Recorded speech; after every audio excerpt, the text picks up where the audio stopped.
Whoa, bottomed out on that one. Ha. Do have the compression a little light.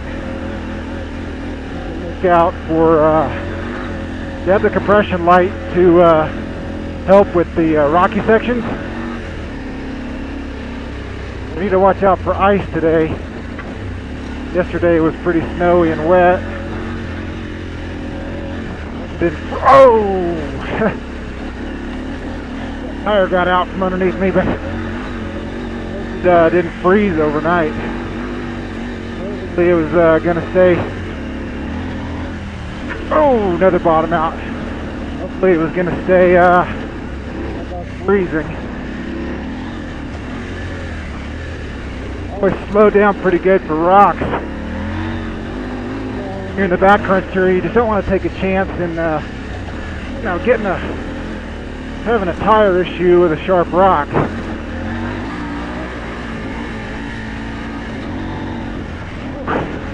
You know, the age of 5, almost 46, my vision's starting to go. And that's really my limiting factor right now as far as my speed goes. Okay, we're almost at the spot I was thinking about. Not here. There. We can sit and have a chat.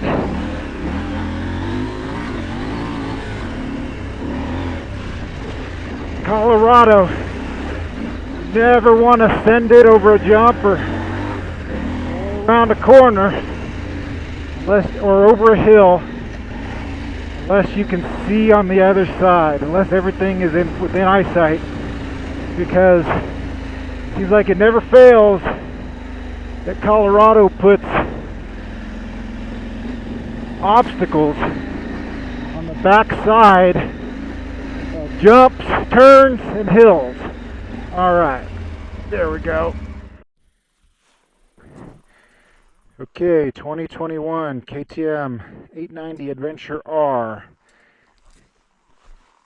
A little walk around. I'm running relatively new Tusk 2-track tires on both the front and the rear. Oh, look at that. Coolant's dripping from somewhere. Oh, that's no bueno. 2-track front and rear. Oh yeah, look. Is all over the skid plate there. So that's a KTM Power Parts skid plate. Where is that coming from? I don't think that's just overheating. I think that's a leak. Oh, shoot. Alright, well, Tusk 2-track tires front and rear, they've been great. Absolutely incredible. I think they're the perfect tire for this bike, for kind of all conditions. This is that wheel in my last video that I was beating the heck out of getting it straight, and boy does it ever work great. It's just perfect. This little gem has 21,475 miles on her, and as far as ride modes go, you can see there, that's how I leave it all the time. I always leave it and just off-road on. And, you know, it's always fine. I don't feel the need to switch back and forth like some people do. Because the bike is so heavy, and I ride alone a lot, I do keep the, this is for my my windshield, I can wipe it off, but I do keep the, green chili, I think. Green chili recovery system. Haven't had to use it yet, but one day I will. Here we go, 890 Adventure R.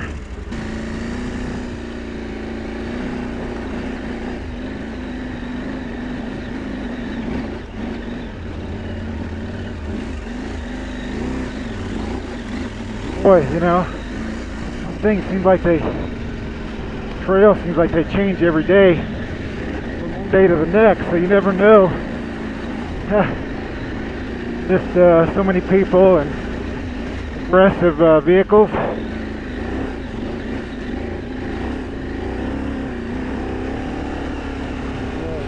get a little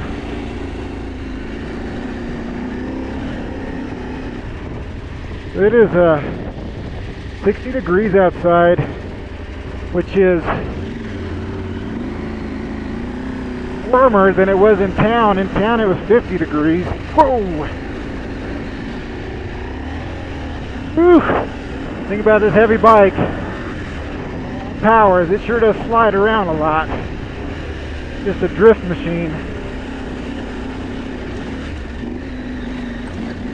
I have to see how. So I've got my visor kind of down right now, and the light reflection a little hard to deal with. But it's just it's the nature of the beast with the camera the way it is. My vision isn't quite as good as normal. I have to be careful. Also, this helmet, I'm using the Cardo Packtalk Slim. Oh yeah, that light reflection is really be a problem. It's hard to see where I'm going sometimes. Yeah, visibility is just a little. But what I got for now, until I figure out the next system, this is actually the very first time riding with a GoPro or riding with a camera of any kind. All new to me. So, on this big old bike, most of the time I'm in preservation mode. You know, I don't want to drop it. I want to pick my lines really well. So anytime I come up to a rock section, I like to have a look at it first. The other key is to look down trail so that you're doing less reacting, more line choosing. That's a major key to this whole process. You know, anytime I'm having like a rough riding day, I realize it's that I'm getting tunnel vision and that I need to look down trail. That helps pick lines and see things, you know, less but it gets hard. I know it's hard. It's hard right now. Woo! Really hard. Really hard. Oh my gosh. Well, you know, I've never gotten stopped there before. I think it was because I wasn't following my own advice about looking ahead. And this big old bike, first time with the camera, part of the challenge is I'm not tall enough. So my line is going to be across to the right and then across those rocks. Yeah, this is pretty steep. It doesn't look like it on camera, but it's not easy peasy. Loose.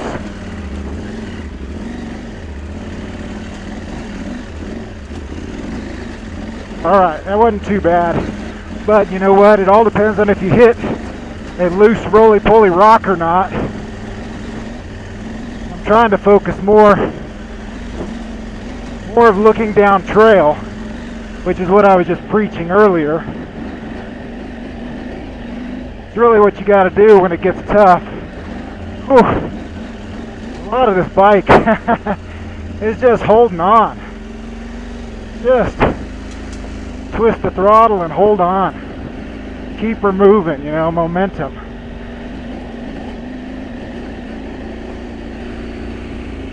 Okay, my little single track line is coming up here pretty soon.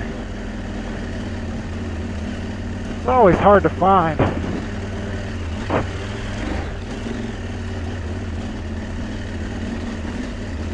Never, right there, okay. Well, gonna have to do the same thing, go this way first. Just got a little bit of a funky entrance. Whew. Temperature's back down, so it's not whatever is. Oh no! Ah. Shoot! I'm just not riding good. I'm not riding good. Ah. It's got to be the camera. I'm blaming it on the camera. Well, you guys are getting to see it raw. Uh-oh. There we go.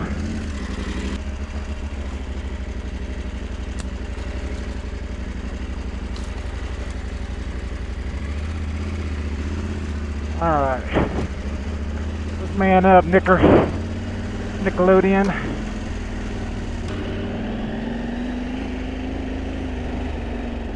You know, it always happens when you're on camera, right? You ride this all the time and everything's groovy. The minute you get put on camera, it's like learning how to ride a motorcycle all over again.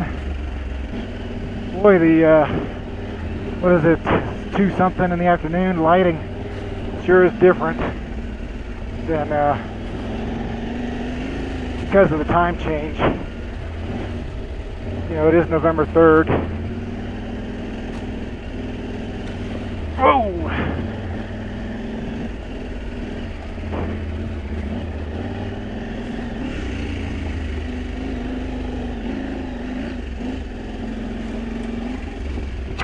Ride, baby, ride. You know, on these really nice single track trails, it's best just to take it easy. You know, be a good trail steward. Don't rip it up. Don't roost everywhere.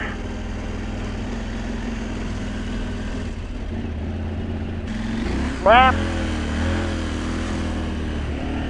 It's all fun and games until a few more minutes, and then the toughest obstacle comes up. I think I've only made it one time. Okay, momentum, Nick, momentum. Come on, baby. Come on.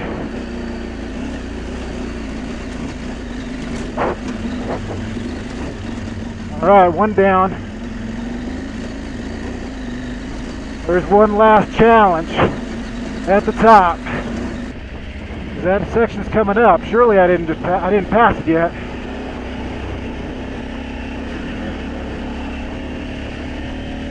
But if I did,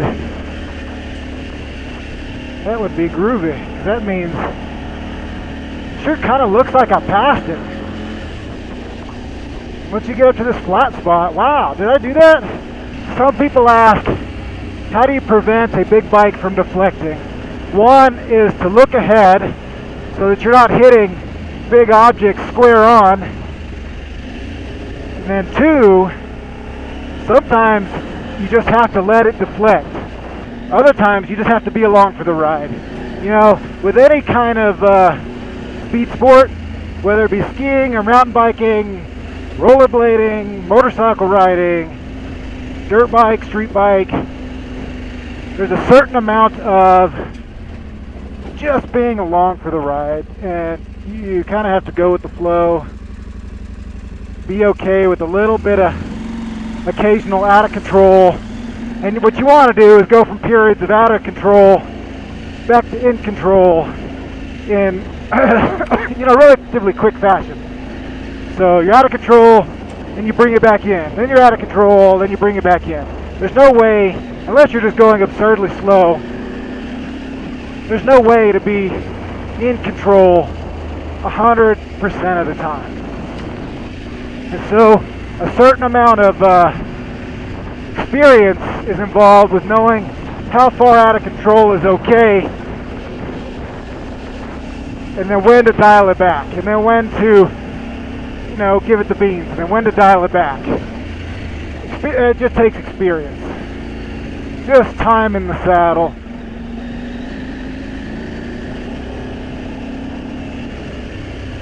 Well, but isn't it a great day to be riding on a Monday afternoon? the weather's perfect, the temperature's perfect. November 3rd, Front Range, Colorado. 890 Adventure R. One thing I never do, and this is just, because I'm me, I never go flying through creek crossings. You just never know what's underneath, what you're going to hit, how deep it is. I'm familiar with this area, but in general, when I did the Colorado BDR, I'm not going to go wheeling through creek crossings. There's too much at stake. I don't want to be wet and freezing, from ski mountaineering. I've got a phobia for being wet in the mountains. That's just the last thing that you want to do. And it's a good recipe for disaster, because it's very hard to get warm again once you get cold. Oh, ice. Ice, baby. So, snow's okay most of the time. Ice is what you want to avoid, especially off-camber ice. Now, a conversation I have a lot of times with friends is about balance. So, like on a descent like this, one, you want to just leave it in first gear and let the engine kind of brake and kind of feather the front brake at the same time. You definitely have to be braking with two wheels. Even if it's slick like this and roly-poly, you gotta feather that front brake on and off. But when it comes to balance, you want it to be almost like you could take your hands off the handlebar. You want to be balanced on your foot pegs, to where at any point in time you could almost take your hands off the handlebar and just balance on the pegs. And so whether you're accelerating or braking or downhill or uphill, that's the sensation you want to strive for. It's not always possible.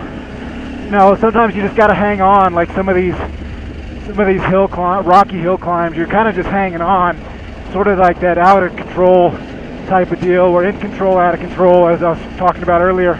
But yeah, so downhill, definitely weight back, balanced on the pegs, to where I could almost just release my hands and stand there, counteracting both gravity and the force of slowing down.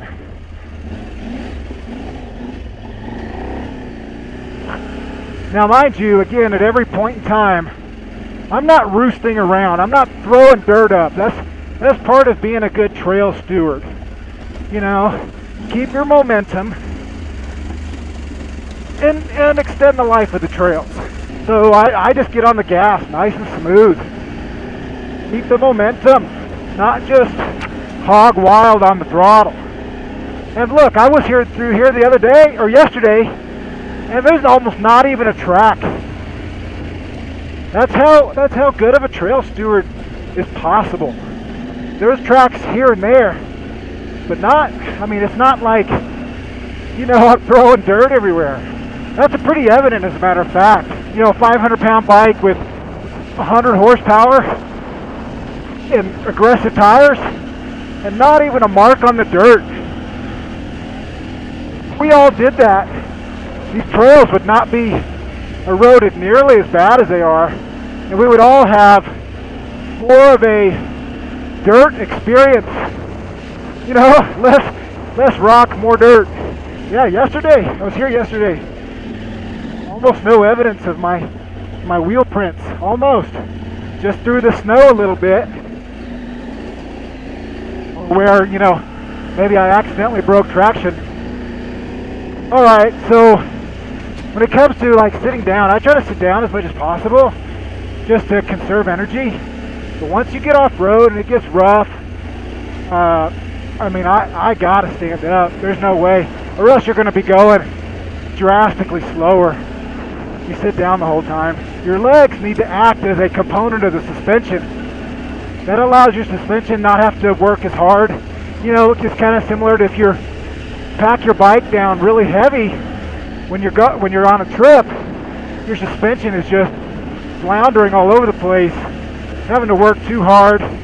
But if you can take some of that pressure off by absorbing some of the track,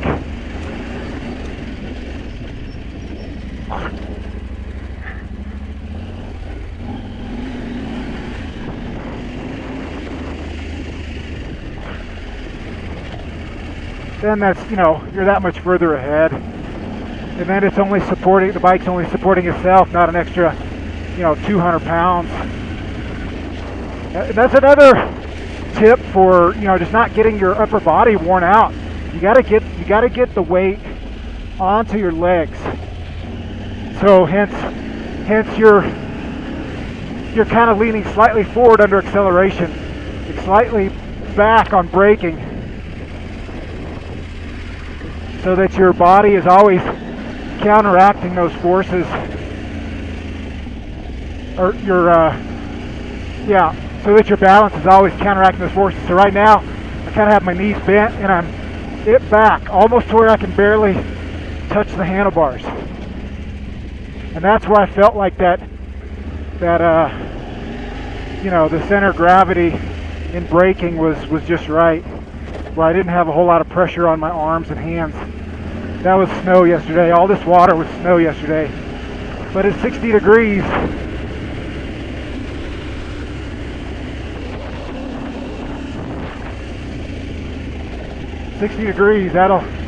It'll melt pretty fast, especially in the Colorado sun.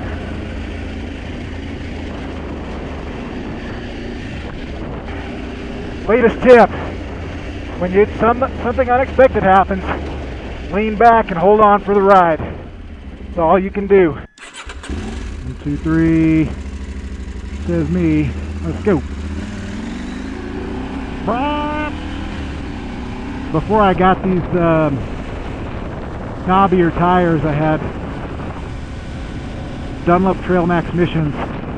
Phenomenal tires on the road and wet road. I mean, I just can't even actually believe how good of a tire they were. And they were actually pretty darn good on dry trail and pack trail. They were reasonable in kind of loose trail, but when it got like semi muddy or damp, that was the end of those tires. And there was even some situations they were like downright dangerous. So I used those tires, even they were pretty worn. I would say they were probably 30% life left. I used them on my full color PR. They did great. I mean, I felt great. You know, there's not a lot, there's little no tight single tracks, but it's mostly deep roads and street, concrete, pavement. You know, in those situations, they were great. There was one or two slick sections that they just weren't having it, and in one of them I went down, and the other one I thought I was going to go down. This was ice yesterday. Kind of surprising. A little bit of sliding.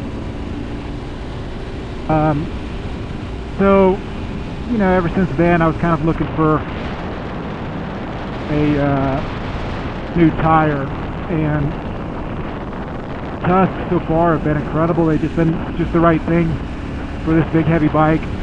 Absolute perfect trail pattern in my opinion, and I'm a fan of at least on the front. My mountain bikes, I run more knobbies as opposed to less. Here in the Rocky Mountains. So, you know, we're riding a lot of rock and crushed granite.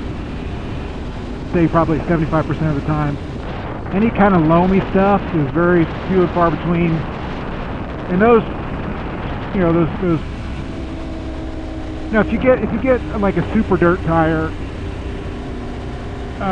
those are known for mostly for loam. And then they wear out really fast.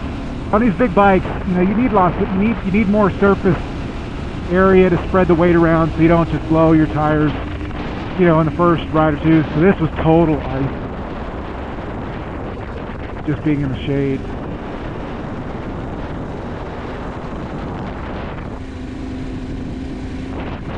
And any of those ice spots, you're kind of just, you know, holding on. There's not much you can do. Grin and bear it. Where was I going? Oh, so back to the two tracks. I think that was a little bit of ice there.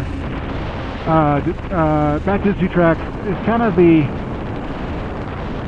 best option for this size of bike, this type of bike, what it's used for. I mean, as you saw, you can do rocky hill climbs, a bit of loam in there, a little bit of single track, and then now we're on the street.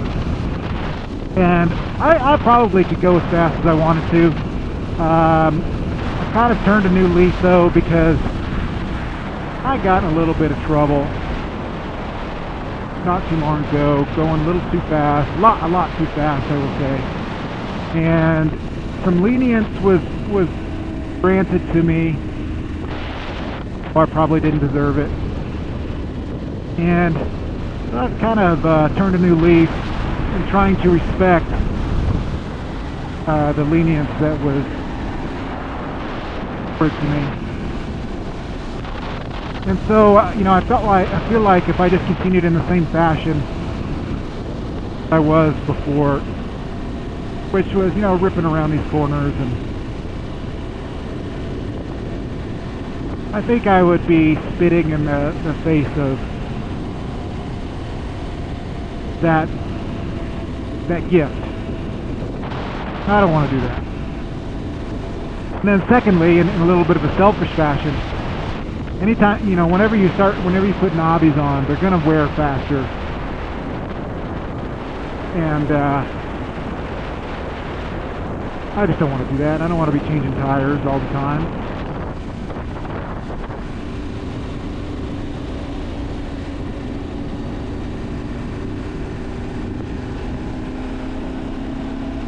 Good little punch escape. It is 250 right now, and my temperature is doing pretty good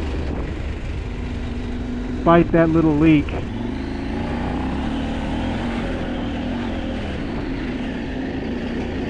On a hill climb, if you lock your knees in real tight to the seat, it almost acts like a lever. Your body, once you become kind of rigid to the bike, on a hill climb, mind you, sometimes a slow hill climb at that, almost like tractoring up, where your suspension doesn't have to work. So your body kind of acts like a lever to force the rear wheel into the ground. So, I'm doing it right now. So, on a hill climb, a loose hill climb, if I'm balanced on the foot pegs, like I was talking about earlier, sometimes the wheel just continues to break traction, and you actually slow down as the wheel. But if you lock your knees in to the side,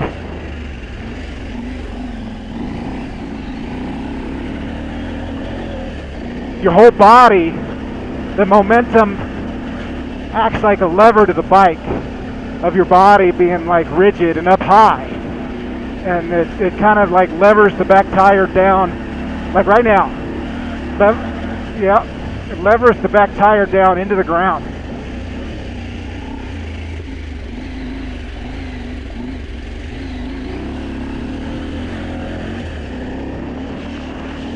And again, I'm purposely not being a rooster, right? I conserve my tires. Roosting around, all it does is wear out tires and destroy the trail. I was through here the other day too, and there is no evidence. Oh.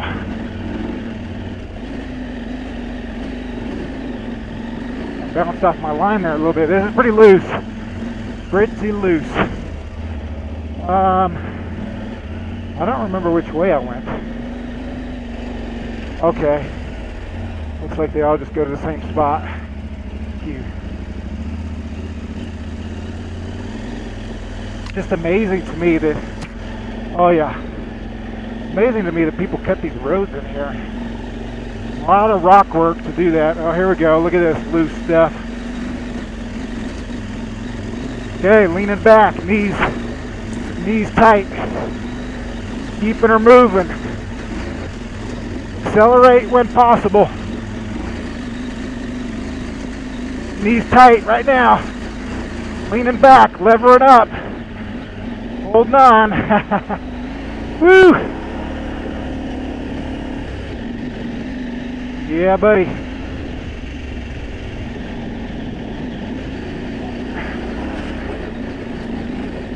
Alright, that should be the end of the rough stuff, if I remember correctly. Alright.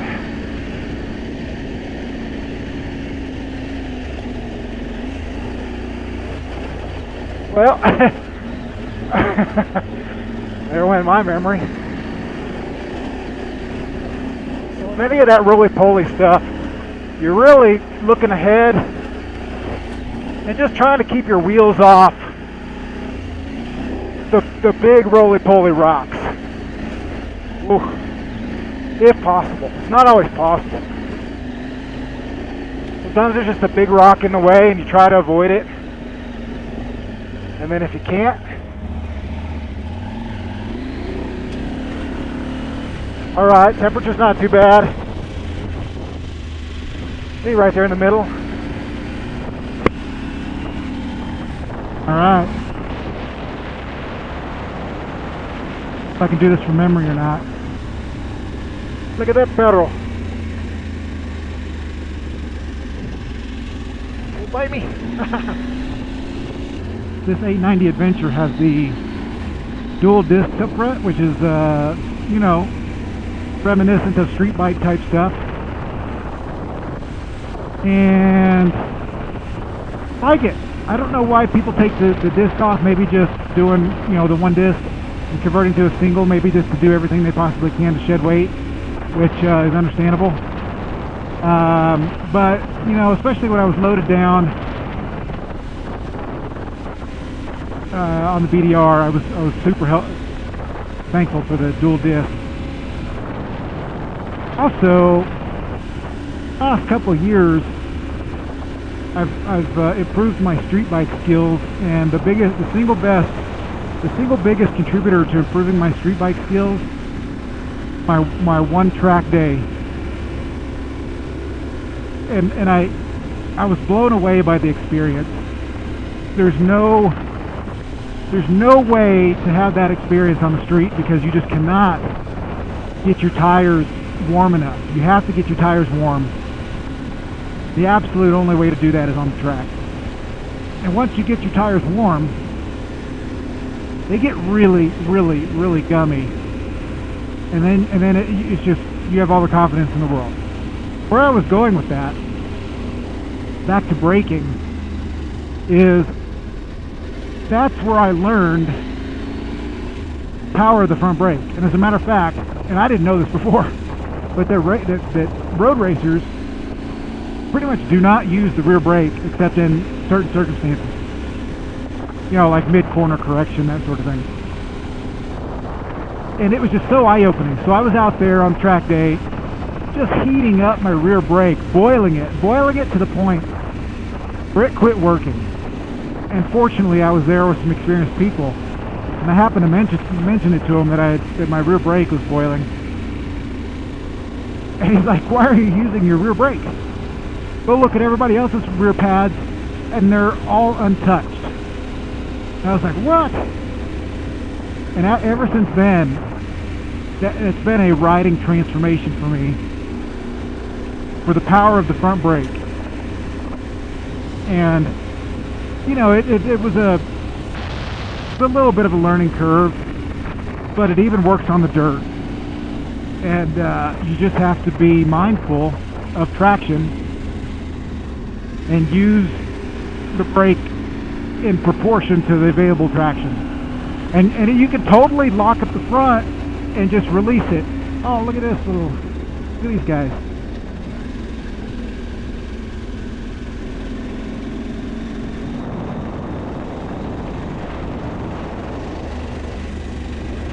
So, on this KTM 890, there are times where I don't use the rear brake, even on the dirt, which I'm always prepared to use the rear brake,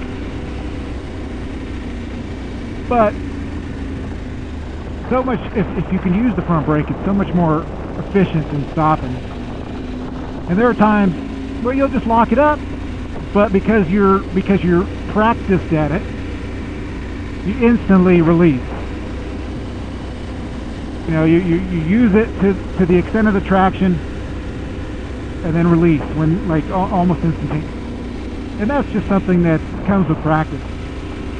And then you come into a corner hot. You got to use the rear brake and kind of pitch it sideways a little bit to kind of set yourself up. But on the street, no rear brake. Now, on knobbies on the street, so once you start using your front brake hard on the street, you're going to start wearing your front tire pretty significantly. Because that tire is smaller and you know, narrower and smaller contact patch. The force from the big bike, from the weight, will put a lot of strain on those on the wear it. When you have knobbies, you can totally just burn them up by being a heavy street breaker. I just try to take it easy. But those skills are invaluable when you have to brake quickly